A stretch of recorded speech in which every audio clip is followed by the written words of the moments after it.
Sepanjang minggu Kau menyertai kami, menjaga, memagari kami, sehingga hidup kami pada hari ini akan meninggikan Kau, akan memuliakan Kau, karena Engkau dahsyat dalam hidup kami. Terima kasih Tuhan, hari Tuhan yang kudus, Kau hadir di tempat ini, mengurapi setiap hamba-Hamba-Mu yang lain, yang song leader, yang singer, pelayan musik Tuhan, baik kita bawa persembahan khususnya akan beritakan firman-Mu. Tuhan urapi di dalam nama Yesus. Biar hari ini Tuhan ibadah kami menjadi kesukaan-Mu. Tuhan, Engkau mengadakan sesuatu mujizat dalam hidup kami. Yang sakit disembuhkan, yang susah diburkan, yang lemah imannya dikuatkan, yang merasa tidak berpengharapan akan dijamah pagi di dalam nama Yesus. Sehingga Tuhan ibadah kami ini kami mengalami suatu pemulihan yang dahsyat ya Bapak. Kami terus serahkan Tuhan pelayanan kami di tempat ini. Kami percaya jika Engkau yang memulai, maka Engkau sendiri akan menarik banyak jiwa di lingkungan itu di dalam nama Yesus. Biar tempat ini dipenuhi dengan jiwa-jiwa. Terima kasih Tuhan. Kami serahkan ibadah kami dari awal pertengahan sampai selesainya dalam pimpinan saya, dalam nama Yesus kami berdoa dan ucap syukur dan mulia. Amin. Sekali lagi selamat pagi dan shalom. Shalom. Haleluya. Kita siap memuji nama Tuhan Bapak Ibu. Amin. Haleluya. Mari kita angkat satu pujian. Katakan, kecamlah dan lihatlah betapa baiknya Tuhan. Come on.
Silakan duduk Bapak Ibu yang terkasih dalam nama Tuhan. Kita akan mendengarkan kebenaran firman Tuhan pada pagi hari ini. Biarlah kita mau menyerahkan hati kita untuk boleh ditabur oleh benih dari firman Tuhan, untuk menjadi rema dalam kehidupan kita, penguat dalam kehidupan kita. Haleluya. Tuhan, kami mau buka mata kami Tuhan Yesus dan melihat wajah-Mu, karena kami terkagum Tuhan atas kasih-Mu dalam hidup kami. Makasih Tuhan Yesus.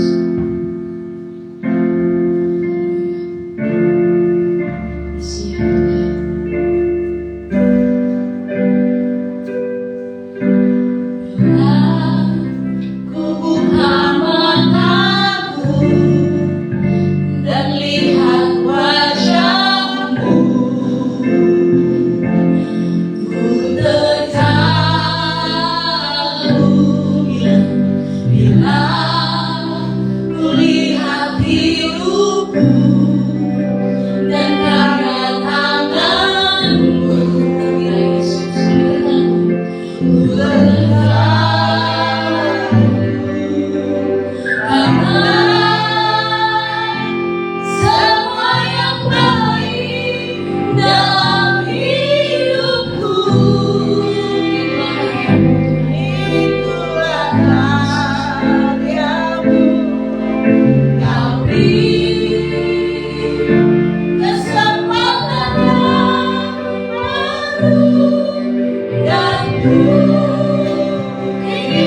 ini kami kembali melihat bagaimana kebaikan dan penyertaan Tuhan dalam kehidupan kami yang tidak pernah henti-hentinya kami alami.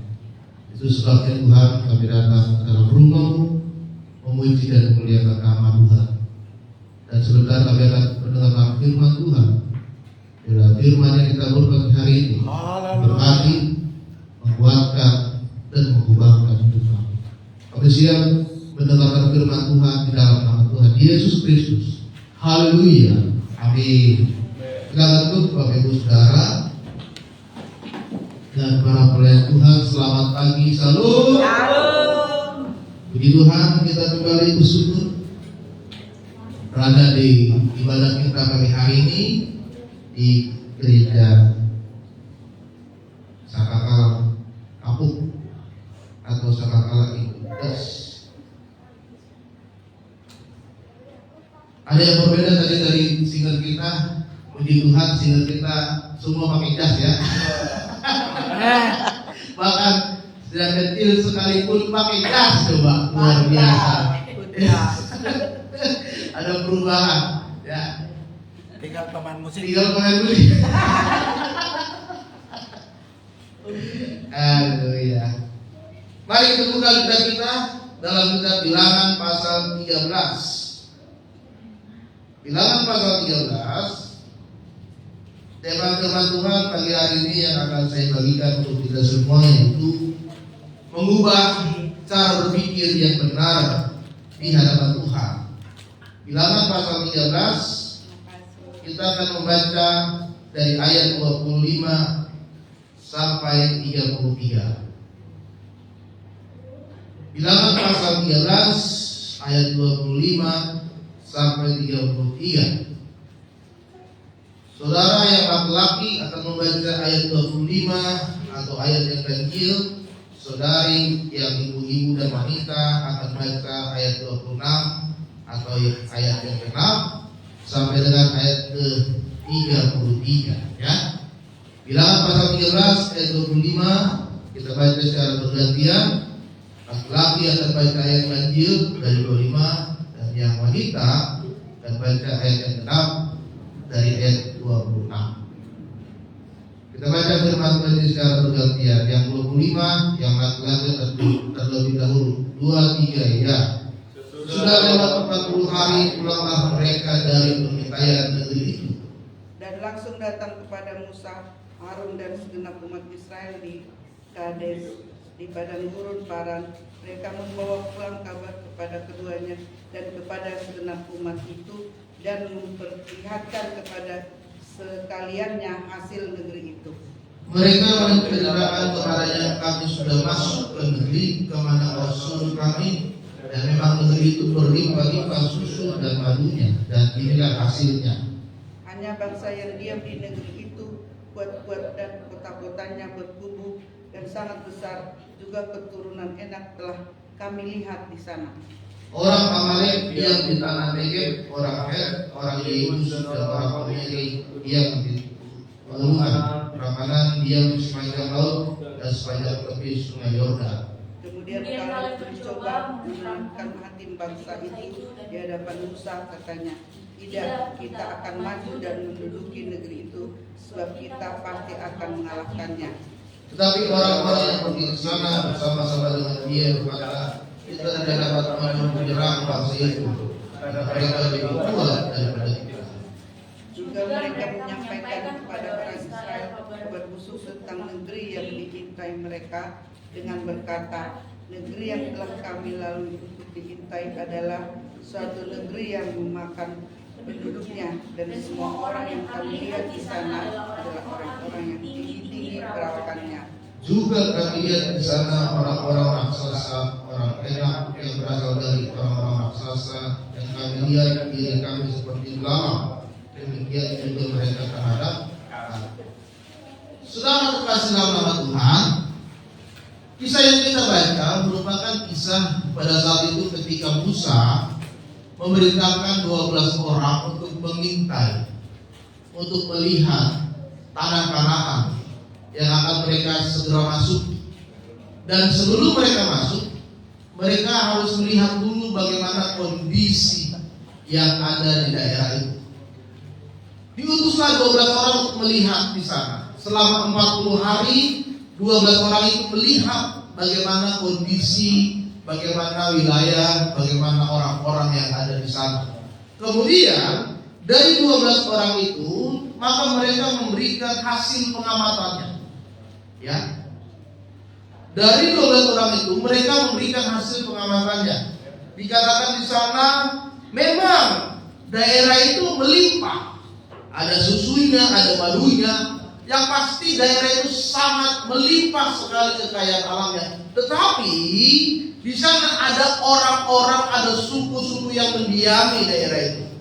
Dituliskan tadi ada orang Amalek, ada orang Het, ada orang Yebus, ada orang Amori, ada orang Kanaan, bahkan ada orang Enak. Ada 6 suku. Ada 6 suku yang menempati daerah Kanaan, dan mereka melaporkan kepada Musa. Lalu mereka berkata, Musa, sepertinya kita nggak bisa masuk. Mereka itu terlalu kuat, mereka terlalu besar. Sepertinya kita sudah menyerah saja di sini, atau kita kembali saja ke Mesir daripada kita masuk ke Kanaan, dan kita akan diserang oleh suku-suku ini, dan kita bahkan akan dimakan. Karena dikatakan tadi bahwa ada suku juga yang memakan bangsanya sendiri. Kemudian ada suku juga yang tubuhnya besar, bahkan mereka seperti belalang-belalang di hadapan mereka. Ya. Mereka sebentar lagi akan memasuki tanah Kanaan. Sebentar lagi sudah berada di pintu gerbang akan masuk ke tanah Kanaan. Tetapi hasil pengamatannya, dan mereka berkata, sudahlah, kita nggak bisa. Kita nggak bakal bisa menang. Kita tidak akan bisa masuk ke sana. Sudahlah, kita menyerah, kita gagal, kita kalah di sini. Daripada kita masuk ke sana, kita juga akan binasa. Dari 12 orang itu, saudara, 10 orang berkata, tidak usah kita masuk. 10 orang berkata, Musa, sepertinya kita pergi saja kembali ke Mesir. Ya, kita pasti kalah, kita gagal, kita gak bisa berbuat apa-apa, kita menyerah. Dari 12 orang, 10 orang bilang begitu. Tetapi ada 2 orang bernama Kaleb dan Yosua berkata, Musa, kita harus masuk. Musa, kita harus masuk ke dalam. Kalau Tuhan berkenan, kita pasti bisa menguasai daerah itu, dan kita akan bisa mengalahkan suku-suku yang ada di sana, orang-orang yang ada di sana yang menguasai daerah itu. Ya, saudara perhatikan dengan baik, tempatnya sama, yang mereka lihat sama, mereka pergi bersama-sama 12 orang ini, tetapi ada hasil yang berbeda. 10 orang bilang kita tidak perlu masuk, kita pasti kalah, kita pasti gagal, kita tidak bisa berbuat apa-apa. Sedangkan 2 orang berkata kita pasti bisa, kita optimis masuk, kita pasti menang. Ya, orangnya sama-sama mereka ke sana, tempatnya sama juga ke sana, kondisinya yang mereka lihat sama juga ke sana, tetapi ada 2 hasil yang berbeda. Kenapa bisa berbeda? Karena mereka punya cara pandang yang berbeda. Yang satu cara pandangnya selalu dengan kegagalan. Dan yang satu cara pandangnya dengan kemenangan, dan kemenangan. Kalau kita seperti itu, saudara, ya, kita sudah berpikiran kalah, kita sudah berpikir gagal, kita sudah berpikir nggak bisa, kita sudah menyerah duluan sebelum berjuang. Sebelum kita melewati semuanya itu, kadang-kadang kita sudah menyerah, kadang-kadang kita merasa kita tidak sanggup, kita tidak bisa. Ada raksasa yang besar, ada pergumulan yang besar yang kita hadapi yang membuat kita sepertinya gagal. Tapi hari ini kita mau melihat bersama-sama bahwa kita harus punya cara pandang yang benar di hadapan Tuhan. Amin. Amin. Ada seorang yang bernama Neil Armstrong. Dia ini sangat senang sekali dengan kehidupan di angkasa, karena dia jadi cita-citanya menjadi seorang pilot. Pada waktu itu dia punya mimpi bahwa suatu saat saya akan ke ruang angkasa dan saya akan pergi ke bulan dan menempati atau menjajaki bulan itu. Ya. Ketika dia punya mimpi itu, banyak orang bilang, aduh nggak bisa, kamu itu menghayal, ya. Kamu itu mengada-ada, tidak mungkin bulan yang jauh di sana, sedangkan kita yang berada di bumi di sini, terus kamu mau ke sana, kamu mau jalan di sana, nggak bisa. Tapi Armstrong bilang pasti suatu saat saya akan ke sana. Banyak orang bilang kamu nggak bakal bisa, nggak bakal, itu mustahil, gagal, itu tidak masuk akal. Tidak mungkin ada manusia yang datang ke bulan, tidak masuk akal logika. Tetapi dia optimis suatu saat dia pasti akan ke sana. Kemudian dia latihan, dia mendaftar jadi tentara angkatan udara Amerika. Kemudian dia sudah mengendarai beberapa pesawat Amerika berbagai jenis. Lalu saudara, pada suatu kesempatan dia dijadikan sebuah awak pilot untuk percobaan roket Amerika Apollo kedua ke bulan. Pertama kali dicoba manusia pergi ke bulan, ya. Lalu dia sangat senang, dia sangat optimis. Lalu dia pergi ke sana mengendarai roket Apollo Amerika ini dengan kecepatan 154.000 km.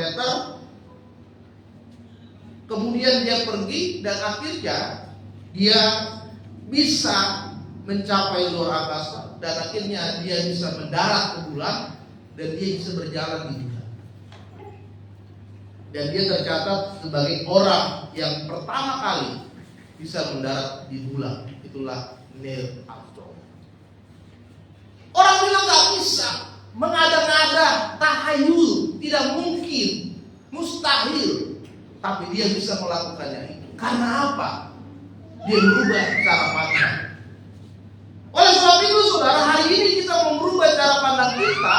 Yang cara pandang kita selalu berpikir, kita jadi orang gagal nih. Kita pasti, ya sudahlah hidupnya begini-begini aja, gak bakal maju. Sepertinya tidak punya masa depan. Ya take the flow, mengalir aja. Tapi hari ini saya percaya kalau kita merubah cara pandang kita yang benar di hadapan Tuhan, maka Tuhan juga akan memberikan yang terbaik dalam hidup kita. Amin. Oleh sebab itu apa yang harus kita lakukan supaya kita bisa merubah cara pandang? Yang pertama adalah kita harus selalu berkatakan yang baik dan yang benar. Amsal 18 ayat 21 dikatakan, hidup dan mati dikuasai oleh lidah. Siapa suka menggemakannya akan memakan buah. Yang pertama saudara, kita harus perkatakan perkataan yang baik. Hari ini selalu katakan, saya yakin bisa. Saya bisa. Katakan kiri kananmu, kamu bisa. Kamu bisa. Katakan, saya bisa. Saya bisa. Saya bisa. Apa yang terjadi dalam hidup saudara saat ini, tantangan yang terjadi dalam hidup saudara saat ini, selalu katakan, saya bisa melewatinya. Nah, amin. Berarti lagi ada tantangan tuh yang kamu. Ya. Apa yang menjadi kerinduan saudara hari ini, selalu katakan, saya pasti bisa. Saya pasti bisa. Nah, pasti kan? Jadi kita selalu berkatakan yang baik. Karena Amsal 18 tadi katakan hidup dan mati kita dikuasai oleh lidah. Perkatakan baik, perkatakan iman, perkatakan semangat yang baru dari Tuhan yang akan menguatkan hidup saudara untuk menjalani kehidupan saudara saat ini dan melihat bagaimana nanti Tuhan akan terus menyatakan kehidupannya, berkatnya dalam hidup saudara. Di dalam Alkitab ada sebuah kisah tentang orang-orang Israel pada waktu itu ingin menghancurkan tembok Yeriko yang menjadi penghalang mereka. Firman Tuhan katakan mereka mengelilingi tembok Yeriko itu 7 hari lamanya. Ya. 6 hari mereka mengelilingi tembok itu dengan diam. Tidak ada suara, hanya keliling, nggak ada ngobrol. Diam aja, keliling doang. Di hari yang ke-7, mereka mengelilingi tembok Yeriko itu dengan bersorak-sorak sambil mereka meniup sangkakala, kemudian sambil bersorak-sorak. Tidak pakai palu, tidak pakai alat penghancur tembok, hanya dengan bersorak-sorak saja memuji Tuhan. Mereka mengelilingi tembok Yeriko di hari yang ke-7. Ya.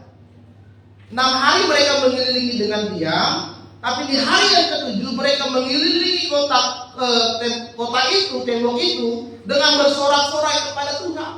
Dan apa yang terjadi di hari yang ke-7, tembok Yeriko yang sangat besar, sangat kuat, sangat tebal, sangat kokoh, tiba-tiba tembok itu bisa hancur.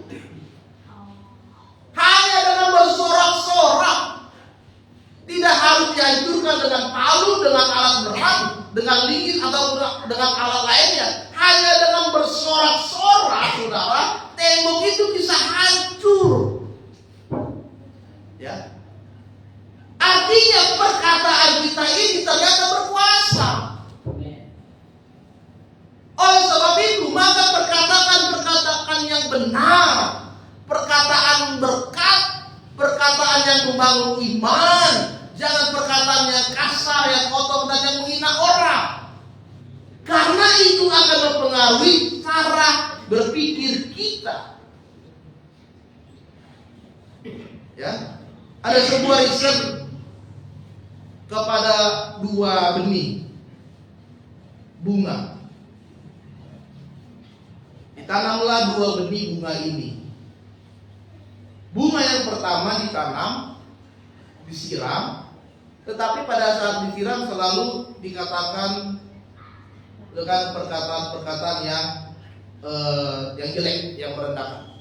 Kamu bunga gak bakal bisa tumbuh, kamu bunga jelek, kamu bunga bau. Padahal sama-sama bunga yang wangi.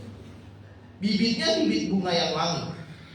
Selalu pada saat siram, kamu jelek, kamu bau, kamu tidak akan bisa tumbuh besar. Ya, kamu daunmu jelek. Lama-lama bunga ini bertumbuh, tapi hanya kecil sekali, saudara.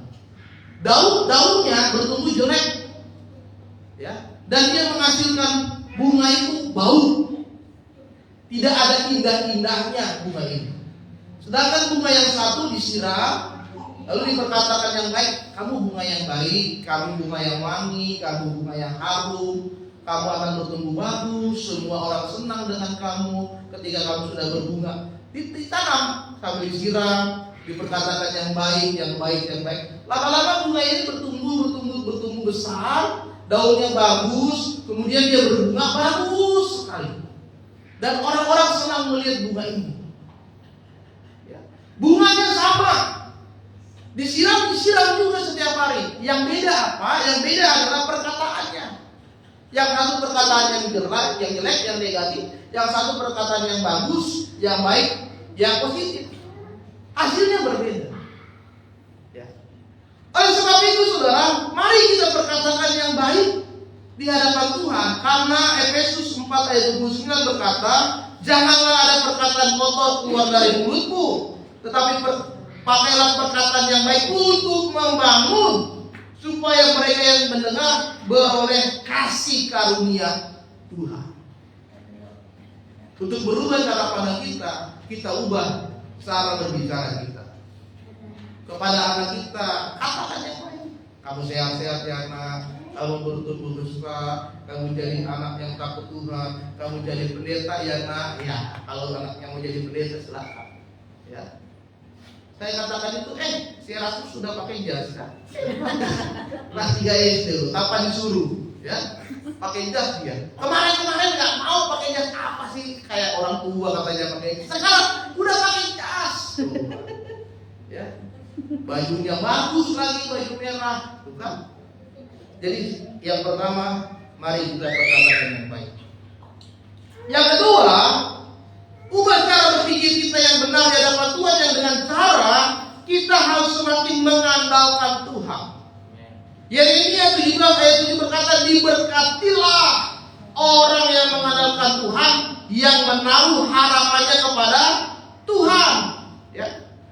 Jelas sekali Yeremia berkata ada berkat yang diberikan oleh Tuhan kepada setiap orang yang mengandalkan Dia. Ya.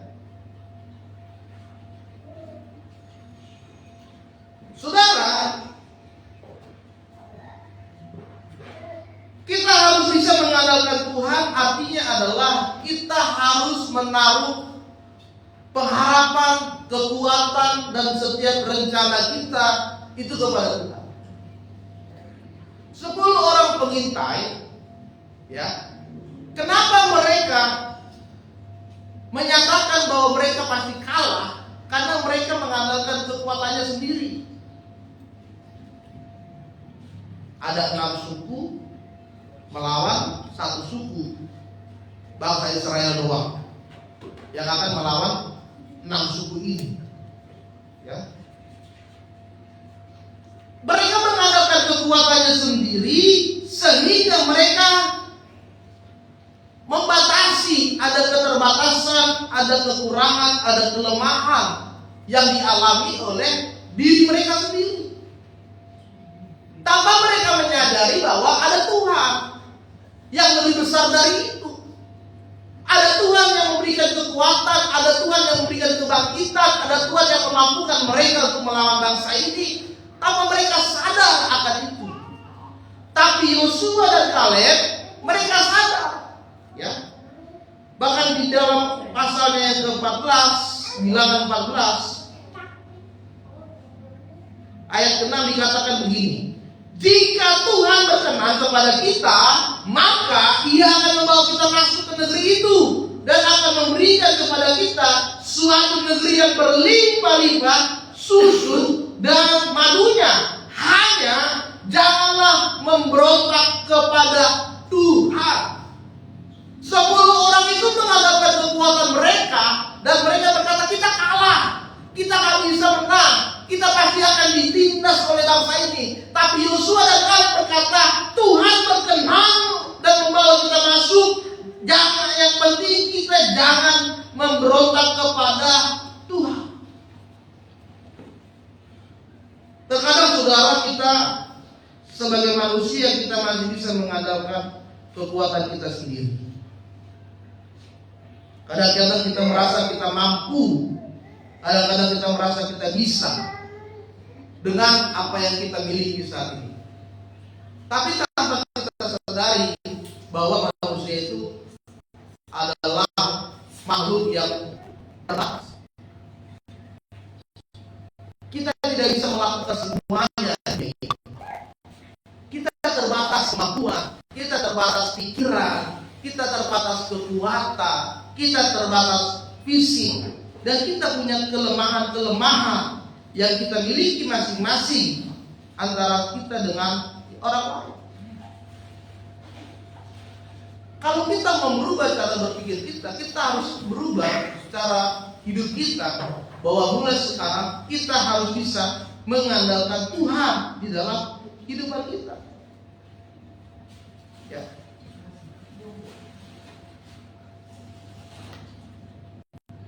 Orang yang mengandalkan Tuhan adalah orang yang bisa tertanam dan bertumbuh di dalam Tuhan. Artinya saudara tidak lagi mengandalkan manusia, tidak mengandalkan hak kekuatan kita sendiri, tetapi kita mengalami pertumbuhan di dalam Tuhan.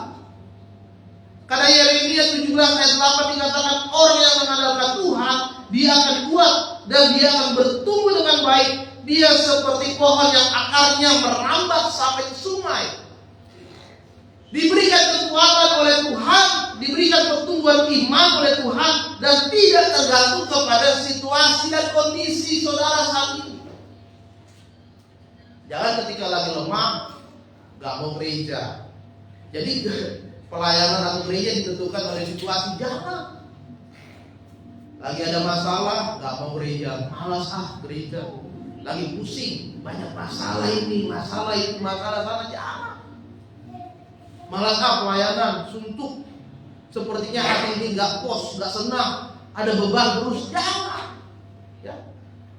Kondisi, situasi apapun yang saudara alami, jangan itu menjadi penghalang saudara untuk tidak datang kepada Tuhan.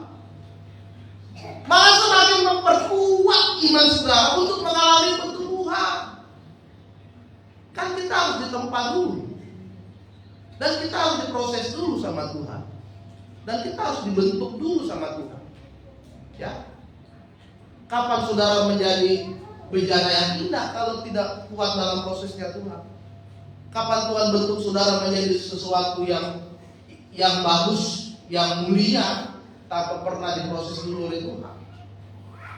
Jadi kita mengalami pertumbuhan dan mengalami kedewasaan sehingga kita tidak khawatir di dalam kesulitan-kesulitan yang sedang kita alami saat ini, karena kita sudah diubahkan oleh Tuhan.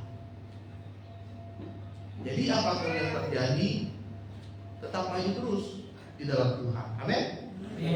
Yang ketiga adalah untuk merubah cara hidup yang benar, cara pandang yang benar di hadapan Tuhan. Yang ketiga adalah kita harus meninggalkan segala berhala hidup kita.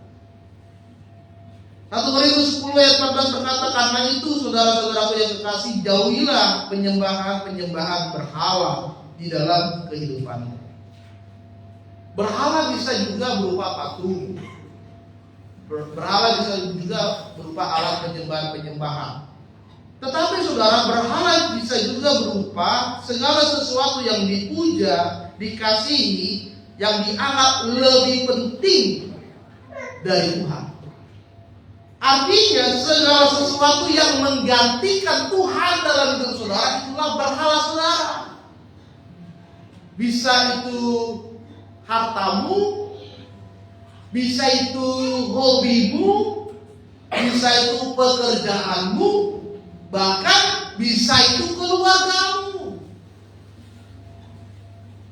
Ya, saudara suka mancing. Hobi saudara mancing. Ketika ada orang ajak hari Minggu mancing, pergi mancing. Gerejanya ditinggalin. Itu berhala. Jadi sekarang itu bukan berarti berhala saudara menyembah patung, punya jimat, punya pegangan. Tapi segala sesuatu yang lebih penting dari Tuhan dan menggantikan Tuhan dalam hidup saudara, itu berhala.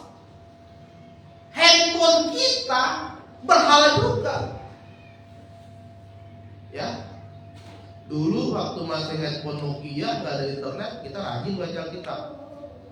Tapi setelah ada kemajuan teknologi, handphonemu bisa internet, bisa nonton YouTube, bisa main game, Alkitabnya nggak pernah dibaca, berhala. Ya. Yang menggantikan Tuhan dalam hidup saudara itu namanya berhala. Pada tahun 1912, manusia mempunyai ambisi yang besar membuat sebuah kapal terbesar di dunia bernama Titanic. Bahkan membuat kapal ini pun berkata bahwa kapal ini tidak bisa dihancurkan. Sekalipun Tuhan tidak bisa menghancurkan kapal ini. Wah. Manusia pada masa itu menganggap kapal ini melebihi dari Tuhan. Sampai mereka bilang kapal ini sekalipun Tuhan tidak bisa menghancurkan kapal itu. Ya. Kemudian apa yang terjadi? Baru kapal ini berjalan memasuki kutub utara, tiba-tiba kapal ini menabrak gunung es di sana dan tenggelam. Ya. Dan tenggelam, sekitar 1.500 orang meninggal tenggelam waktu itu. Saudara terkasih dalam nama Tuhan, kita harus meninggalkan berhala-berhala dalam hidup kita yang menggantikan Tuhan. yang menjadikan Tuhan nomor 2 dalam hidup saudara. Agustinus pernah berkata bahwa penyembahan berhala itu adalah cita kasih kita yang urutannya tidak terurut. Bahwa kita menyembah hal-hal yang baik bukan lagi Tuhan. Ya, di mana seharusnya hukum yang pertama itu adalah kita mengasihi Tuhan, sedangkan hukum yang kedua kita mengasihi sesama diri kita manusia. Tetapi kita menaikkan hukum yang kedua dan menjadikan hukum yang pertama itu nomor 2. Kita lebih mengasihi orang, kita lebih mencintai orang, ya kan? Lebih dari kita mencintai Tuhan. Ya. Kita bawa anak kita jalan-jalan keluarga, hari Minggu kita nggak gereja, hari Minggu nggak ibadah. Baik, tujuannya baik untuk keluarga, betul. Tapi Tuhannya kita tinggalkan. Itu yang dikatakan oleh Agustinus. Berhala itu adalah kita, urutan kasihnya itu nggak benar. Seharusnya kita mengasihi Tuhan dulu yang pertama, lalu mengasihi sesama. Tapi kita balik, mengasihi sesama yang pertama, baru mengasihi Tuhan. Ya, kita diajak bos kita, ayo dong kita ada gathering, tapi kena hari Sabtu Minggu. Ya udah bos, kita ikut, udah. Jadi yang sesamanya yang di atas. Ya. Saya beberapa kali saudara ada undangan, kadang-kadang dari para kepala sekolah itu, mereka selalu bikin kegiatan itu hari Minggu. Entah kenapa saya bingung hari Minggu. Pak, ayo kita ada pertemuan ini. Kepala sekolah itu kadang-kadang kumpul-kumpul Sabtu Minggu, Minggunya kena. Bulan yang lalu saya juga diutus oleh ketua bagian kami, Pak, kita ada acara pemilihan pengurus yang baru, tapi di puncak Pak, Sabtu Minggu. Saya nggak bisa Minggu Pak, tapi nama Bapak sudah didaftarkan. Akhirnya saya nggak ikut. Ditelepon berkali-kali saya nggak jawab. Saya tolak. Ya. Minggu kemarin kita ada kegiatan Hari Anak itu, Hari Anak di Jakarta Utara, anak-anak disuruh bawa ke Danau Sunter. 10 orang untuk di sana. Saya ditelepon oleh pengawas di kecamatan, Pak, datangnya anaknya hari Minggu loh, hari Minggu. Saya bilang, Pak, guru saya gereja, anak saya gereja, tapi sudah ada suratnya. Kami nggak datang. Amat. Berkali-kali saudara, selalu hari Sabtu, selalu hari Minggu. Ya. Tapi kalau kita bisa melihat bagaimana kondisinya, bahwa Agustinus berkata jangan sekalipun kita menyelewengkan kasih yang sudah diberikan oleh Tuhan. Ya. Bahkan Martin Luther sekalipun pernah berkata penyembahan berhala adalah ketika seseorang menganggap bahwa dia bisa menyelamatkan dirinya sendiri dengan apa? Dengan usahanya sendiri. Kadang kita berpikir apa yang kita lakukan saat ini perbuatan baik, kita menolong banyak orang, kita mengasihi banyak orang, itu menyelamatkan kita dengan perbuatan kita sendiri. Salah. Berhala yang dimaksudkan oleh Martin Luther bahwa kita menganggap kita bisa kok. Padahal yang menyelamatkan hidup kita adalah Yesus Kristus. Bukan perbuatan baikmu, bukan pertolonganmu, bukan pahalamu, bukan. Tapi karena kasih Yesus menyelamatkan saudara, bukan karena perbuatanmu sendiri. Makanya Martin Luther pada saat itu melakukan pemberontakan ke gereja-gereja Katolik Roma karena mereka sedang membangun gereja yang besar, San Peter Basilica. Tapi mereka tidak punya dana, kekurangan dana. Akhirnya mereka membuat satu keputusan bahwa barang siapa yang mau dihapuskan dosanya, ya, gereja Katolik Roma mengeluarkan surat pengampunan dosa dan itu bisa dibeli. Untuk membangun gereja San Peter Basilica yang di kota Vatikan Roma itu, mereka kurang dana, jadi mereka mengeluarkan surat pengampunan dosa. Jadi di akhir tahun ditulis surat pengampunan dosa dan dibeli, ditulis dosanya apa, dan dibilang, ya dosamu diampuni. Gitu dong. Dan itulah pemberontakan yang dilakukan oleh Martin Luther, sehingga terjadilah reformasi. Muncullah aliran-aliran Pentakosta, Protestan. Oleh sebab itu, saudara, mari yang ketiga, tinggalkan segala berhala di dalam hidupmu. Yang menggantikan Tuhan dalam hidupmu, tinggalkan. Kembalikan Tuhan di posisi yang paling atas. Kembalikan Tuhan di posisi yang terpenting dan terutama di dalam hidup. Sehingga kita bisa merubah cara berpikir kita, cara pandang kita, bahwa kita terus bisa melangkah maju ke depan, siap menerima berkat-berkat Tuhan di depan, dan kita pasti bisa melakukannya karena Tuhan menyertai kita. Amin. Jadi cara pandang yang berpikir gagal, buang jauh-jauh. Kita punya Tuhan yang bisa melakukan sesuatu yang tidak mungkin menjadi mungkin dalam hidup kita. Amin. Kadang kita dipakai Tuhan untuk melewati gunung padang gurun. Tidak apa-apa, lewati padang gurunmu saat ini, dan di depan saudara akan melihat mata air yang siap saudara tuai di sana. Amin.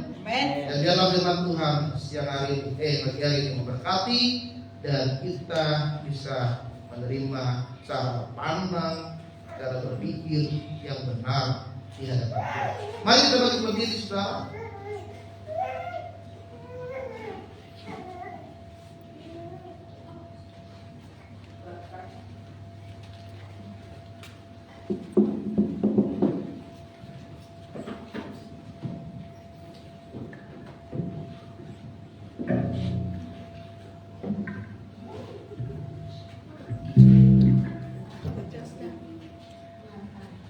Di dalam pujian, kau tetap Allah, kusembah engkau Yesus.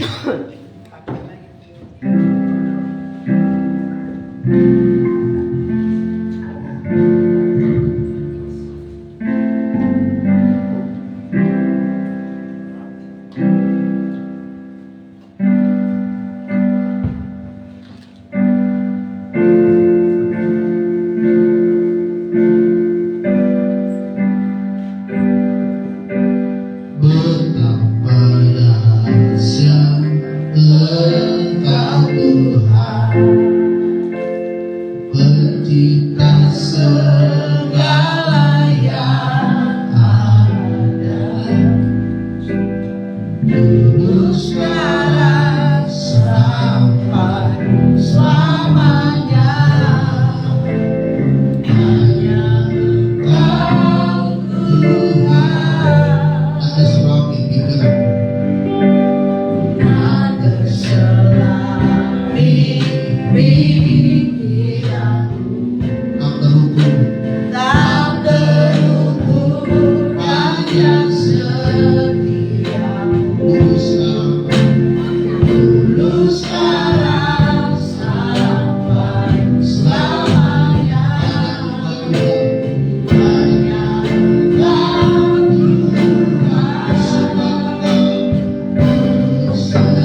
saudara merasa diri saudara gagal di hadapan Tuhan, saudara menyerah dengan kondisi yang ada saat ini, saudara sudah tidak mampu lagi, tapi hari ini percayalah Tuhan menyertai hidupmu.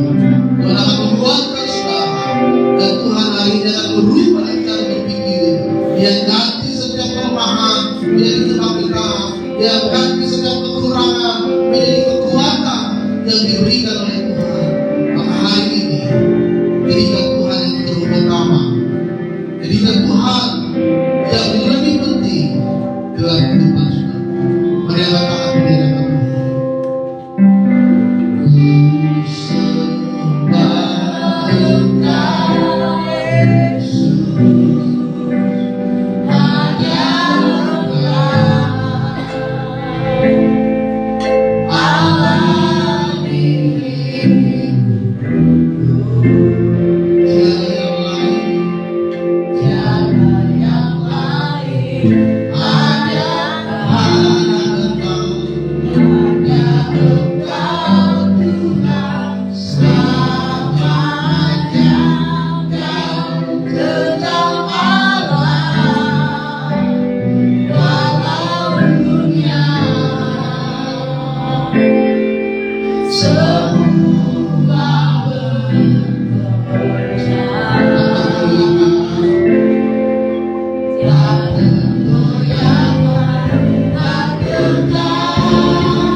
selama ini kami mengandalkan kemampuan dan kekuatan kami sendiri.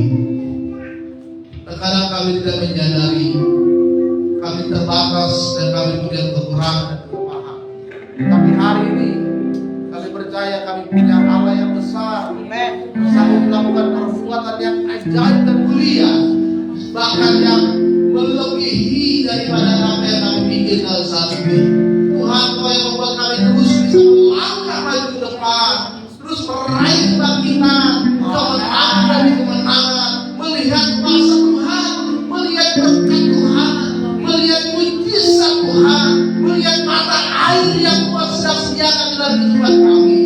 Sebagai hari ini, biarlah hidup kami semakin lagi mengutamakan Tuhan. Terima kasih buat setiap firman yang sudah kami dengar hari ini. Firman-Mu memberkati dan menguatkan setiap jemaat dan tempat ini. Di dalam nama Tuhan Yesus Kristus kami berdoa. Haleluya. Amin. Silakan Bu, saudara. Haleluya. Disilakan oleh kebenaran firman Tuhan pada pagi hari ini Bapak. Amin. Kalau bukan Tuhan tidak ada yang dapat menguatkan kita. Amin. Seringkali memang untuk memperkatakan yang baik itu tidak mudah ya Bapak Ibu. Apalagi kalau berhadapan dengan sesuatu yang membuat kita menjadi kurang yakin gitu ya. Tapi kita memilih untuk tetap percaya sama Tuhan dan memperkatakan yang baik. Haleluya. Kita akan memberikan persembahan. Mari kita bersama dalam doa. Bapa yang baik, kami bersyukur Tuhan buat pagi hari ini kasih-Mu sungguh dahsyat luar biasa kami rasakan. Kami bersyukur Tuhan kalau kami ada di tempat ini pasti semua karena murah kebaikan Tuhan. Tuhan, pada pagi hari ini kami akan memberikan persembahan. Kiranya Tuhan memberkati persembahan kami Tuhan. Berkati setiap tangan-tangan yang memberi, biar Engkau yang mengganti. Kami bersyukur dari siap memberikan hanya dalam nama Tuhan Yesus Kristus. Haleluya. Amin. Kita akan satu pujian, kencanglah dan lihatlah.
Mengangkat doa syafaat kita, nanti saya undang untuk hambanya Ibu Marisa boleh membawakan doa syafaat.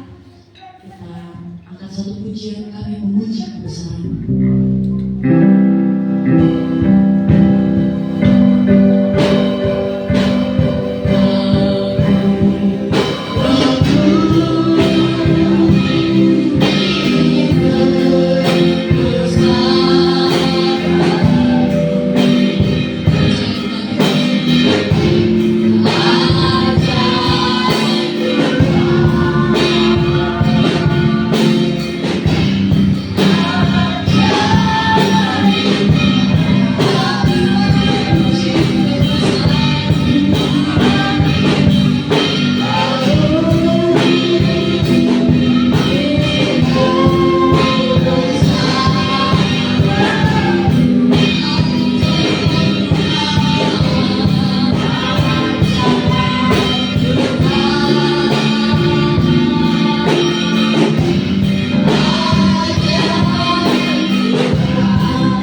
hadirnya Tuhan.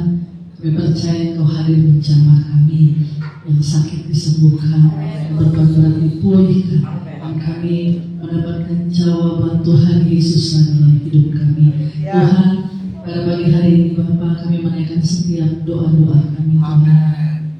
Kami berdoa Tuhan buat gerejamu di tempat ini ya Bapak, buat pengembalaan di tempat ini, pengembalaan yang kembali oleh Bapak Enos Tuhan, keluarga dan keluarga Tuhan Kau memberkati, bukan karena kuat dan gagah kami, semuanya karena kasih dan kemurahan Tuhan.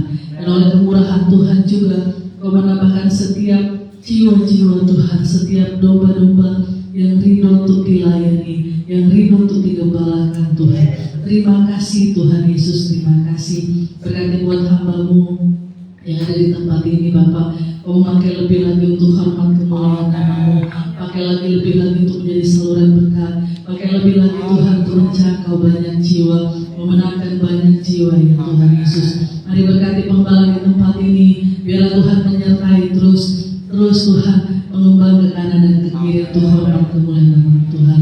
Tuhan, kami juga berdoa Tuhan Yesus buat Tuhan Yesus daerah di tempat ini Bapak, di daerah kampung Tuhan, kiri kanan muka belakang, biarlah kuasa hadirat Tuhan Yesus ini Kau menjamah setiap jiwa-jiwa di tempat ini di dalam nama Tuhan Yesus. Terima kasih Tuhan, terima kasih Bapak. Kami juga berdoa Tuhan buat bangsa kami, bangsa Indonesia. Memberkati bangsa kami Tuhan, Kau juga memberkati Tuhan kota kami, kota Jakarta, khususnya kota Jakarta Barat. Tuhan Kau memberkati kasih setia Tuhan berada di tengah-tengah bangsa kami dan kota kami. Kami juga berdoa Tuhan buat cabang-cabang juga Tuhan Yesus. Tuhan, kami juga berdoa buat GBI yang ada di Tuhan kedua ya Tuhan, pusat dan Cengkareng Tuhan. Mari Kau memberkati juga Tuhan. Biarlah kasih Tuhan juga menaungi, kemurahan dan kasih setia Tuhan terus menguatkan setiap hamba-hamba-Mu ya Bapa yang ambil dalam pelayanan dan pengembalaan ya Tuhan. Terima kasih, sebentar kami akan pulang ya Bapa. Kami siap untuk menerima berkat-Mu. Haleluya. Mari kita berdiri saudara, kita akan kedua tangan kita dan terima berkat Tuhan pada saat pagi hari ini. Ulama dan daulah kasih karunia dari Allah Bapa, kita kasih dari Tuhan kita Yesus Kristus dan bersumber Roh Kudus yang selalu memberkati hidup kita mulai pagi hari ini sampai Tuhan Yesus datang kembali ke dunia ini. Thank you Jesus, thank you Jesus.